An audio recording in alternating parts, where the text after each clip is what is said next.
Hello YouTube. Today I want to talk about truth and insight. So just enjoy. This one's gonna be a little less of like a me talking video, freeloading, and more just actually like going precise. I'm just trying to like feel it out and see what works.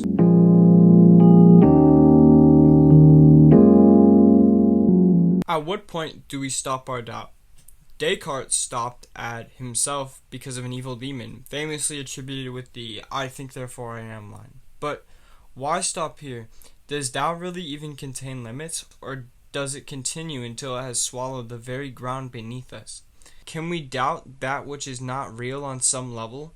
If something exists, it must be real in some way, but then the question appears, how do we know what is real?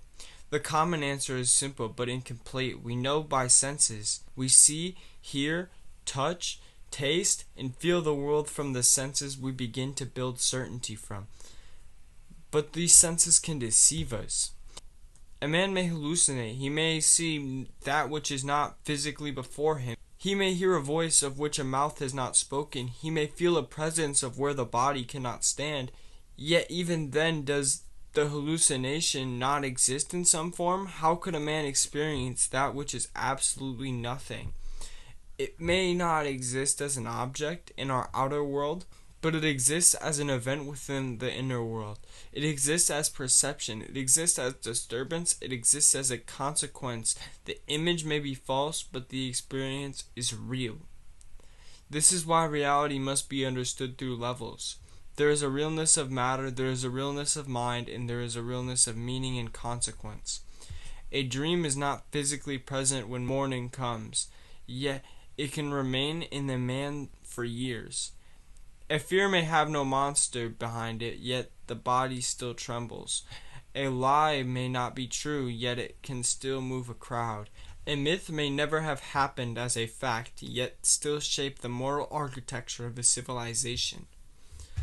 So we must be careful when we say something is not real.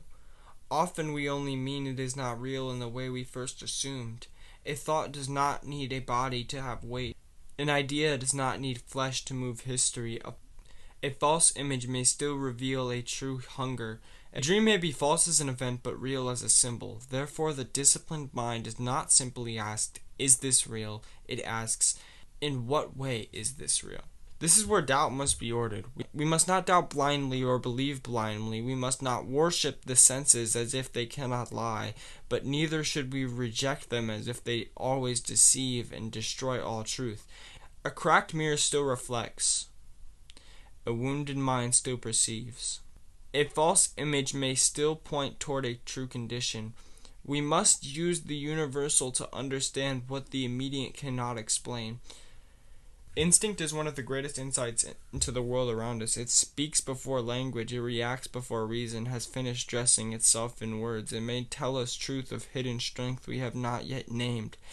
It may warn us of danger we cannot yet explain. It may reveal that what we possess is enough even when desire insists it is not. But instinct is not wisdom by itself. Instinct is a messenger, not a king. It brings the first signal.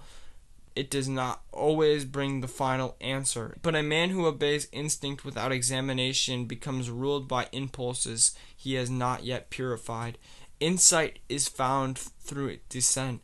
You must travel into the depths of the mind and separate the signal from the nonsense. You must move through the noise, the hunger, the repetition, the wound, the imagined enemy, the hidden fear, and the half-born thought.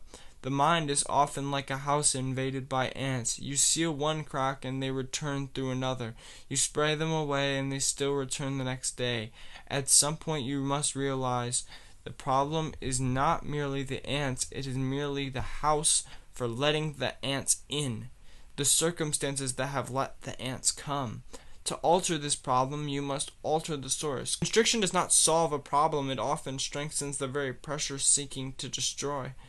To suppress a thought without understanding is to train it to return in disguise. To merely block out the mind is to leave a root untouched. There are days where the plague is quiet. On those days you may dig, you may search, you may turn over the soil of thought and look for the insight buried beneath it.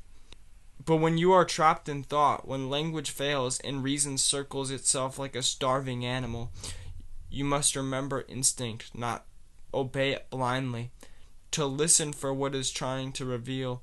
Much of what man does remains unsaid, and what remains unsaid is often unheard, and what is unheard does not expand. Conversation gives the hidden thing a body. It pulls the thought from private dark forces and to stand out in the open. A thought kept inside may feel complete, but often is compressed. It has not yet been tested by air. It has not yet been struck by another mind. It has not yet forced to explain itself. Thought kept within will never fully become known. They remain half-formed, half-alive, and too protected by the self.